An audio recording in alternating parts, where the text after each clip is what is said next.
Buen día, nuevamente con ustedes en Entre Líneas para comentar tres temas de coyuntura.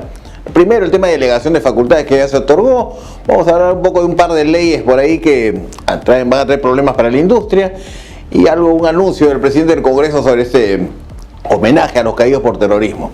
Vamos con el primer tema, delegación de facultades. Nosotros lo advertimos en reuniones, programas pasados, el riesgo que estaba jugando el Congreso al otorgar una delegación de facultades tan abierta como la que se ha otorgado. Es más, lo dijimos en aquella oportunidad, una delegación de facultades que no solamente incluye el pedido de determinados puntos concretos respecto a las facultades por parte del presidente de la República, sino que el Congreso le había adicionado facultades no solicitadas, inclusive por el Poder Ejecutivo. Entonces es una norma que como mensaje político, muy bueno, viene de un nivel de consenso y de coordinación por el Poder Ejecutivo. La preocupación no va por ahí, el tema político me parece perfecto.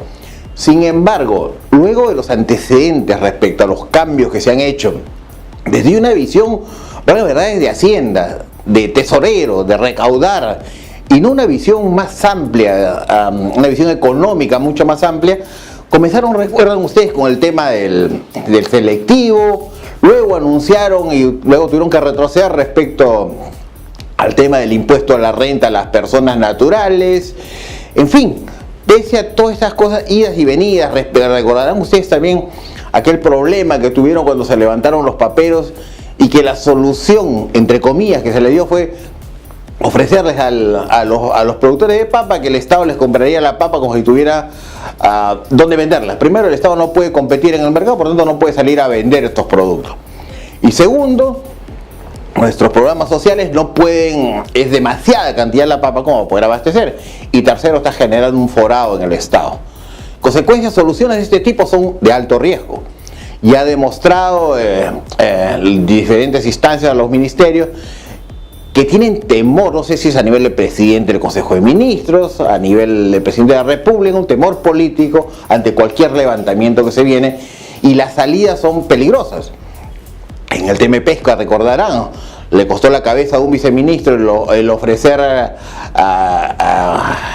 unos cambios, a cambio de que la huelga de pesca se postergara. Entonces, este accionar del Poder Ejecutivo genera cierta desconfianza respecto a lo que podría ser con esta delegación de facultades tan amplia.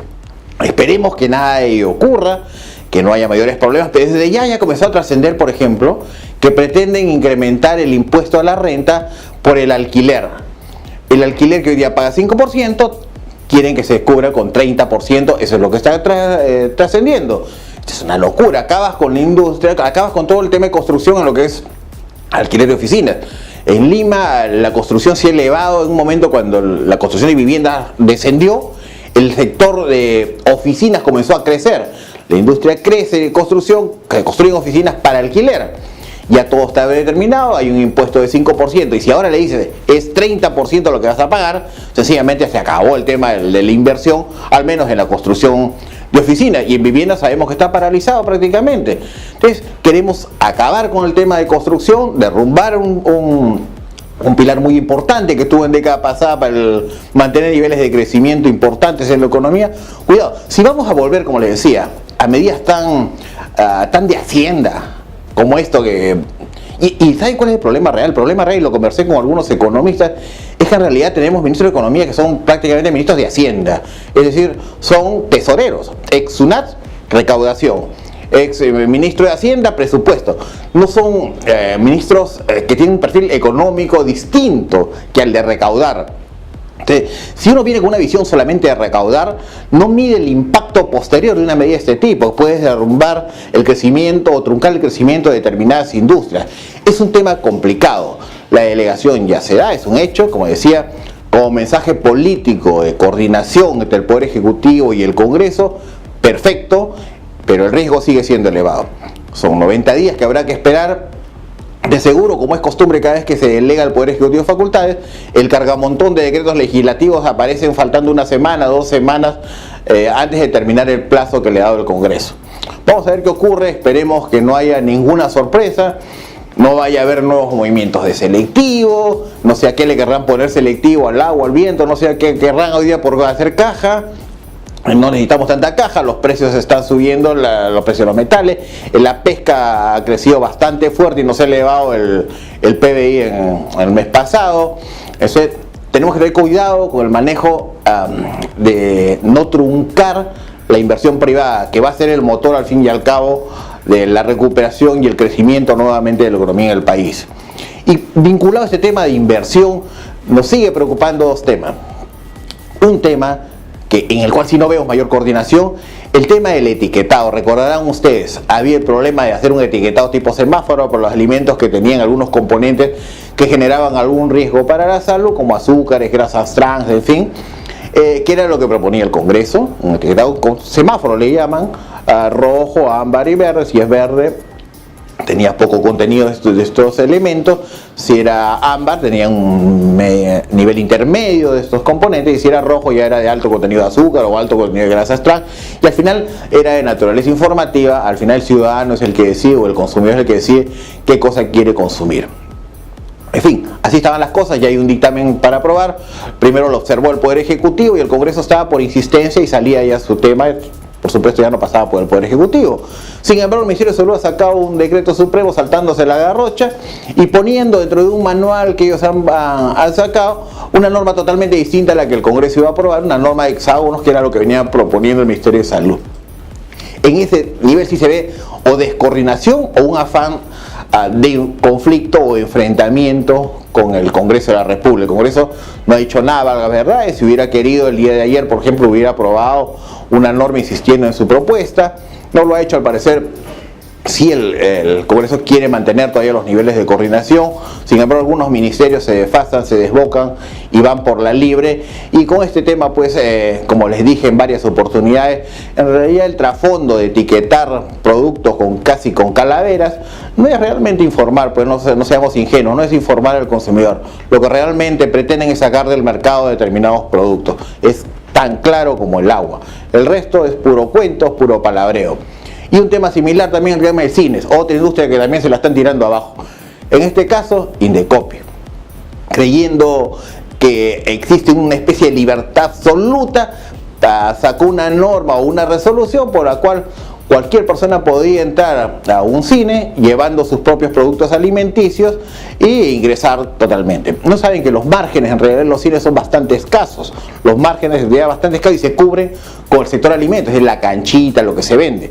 Si tú matas eso, lo que haces es incentivar el aumento del precio del boleto de cine, y con eso desincentivas una actividad que es totalmente familiar, una actividad que no tiene externalidades negativas y que al contrario debería tener más beneficios. Por ejemplo, aquel impuesto de 10% que se lo cargan las municipalidades todos los meses sobre el valor del ticket. Si el ticket cuesta 10, le aumentan 10% y se va a la municipalidad. No pasa por SUNAT, no pasa por nada, pasa a la caja chica de la municipalidad. Es un impuesto que en realidad si lo eliminas no pasa nada, porque los niveles, en principio solamente son 61 municipalidades en el Perú las que recaudan este impuesto. ¿Por qué? Porque la industria no se ha podido desarrollar a nivel regional. En regiones, algunas cuantas, no hay cine. No hay cine. ¿Qué hace la juventud? Se va a temas más dedicados, en los juegos, en las apuestas, consumiendo alcohol en las esquinas. No tienen una unión, una diversión sana como es el cine. Lo que es peor, colocan un impuesto de 10% al cine al costado de toros que sí tiene externalidad negativa por ser una actividad sangrienta, al costado de las apuestas que sí tienen un tema de ludopatía, y al otro costado tiene el tema de las carreras de caballo que también genera ludopatía. Inexplicable, es un impuesto que ya le hemos dicho en varias oportunidades, tiene que eliminarse, es un impuesto que no pasa por SUNAT. Si tú eliminas ese impuesto de 10%, lo primero que haces es reduces el valor del ticket. Segundo, incentivas inversión en regiones y muchos departamentos que no tienen una sola sala de cine van a tener cine. Y tercero, la ciudad va a recaudar. Porque si tú generas más salas, va a haber más IGB, más impuestos selectivos, más impuesto a la renta. Ya no va a ser una caja chica de solamente 10% que pasa a ser administrada por un alcalde. Pues en realidad por 61 alcaldes a nivel nacional de las más de 1.800 municipalidades que hay en el país. Este es un tema que hay que revisar, lo hemos dicho reiteradamente. Y finalmente un último tema que quería comentar con ustedes es este anuncio del presidente que estaría construyendo, se va a construir un monumento o un lugar en homenaje a los caídos por el terrorismo. Espero, pues, primero felicito esta actividad, más aún cuando he dicho que va a haber puede haber una llama permanente en homenaje a aquellos comandos que murieron, a aquellos militares, a aquellos civiles que murieron en manos de los terroristas. Una especie de monumento en realidad no debería partidarizarse. No tiene por qué ser un monumento que tenga un partido. Es un monumento a la ciudadanía, un recordatorio de que hubieron más de 20.000 muertos en aquel genocidio producido por el terrorismo en el Perú en décadas pasadas y que no debe volver a repetirse. Sé que muchos lloran, sobre todo los del ojo aquel que para llorando, porque en su ojo que llora solamente lloran los terroristas. En este ojo van a llorar el resto de ciudadanos, que en realidad merecen un respeto, como aquellos, como decía, comandos que fueron homenajeados por el Congreso de una manera valiente y honrada, y que debe ser homenajeada a la ciudadanía también con aquellos caídos, aquellos mártires que lucharon por nosotros durante 2 décadas para no tener más ese flagelo del terrorismo en el país. Eso es todo por hoy. Nos vemos nosotros en nuestra próxima edición, como siempre, por Entre Líneas TV. Hasta la próxima. Este espacio llega gracias a Z&Z Perú Consulting. Tu empresa merece decisiones informadas.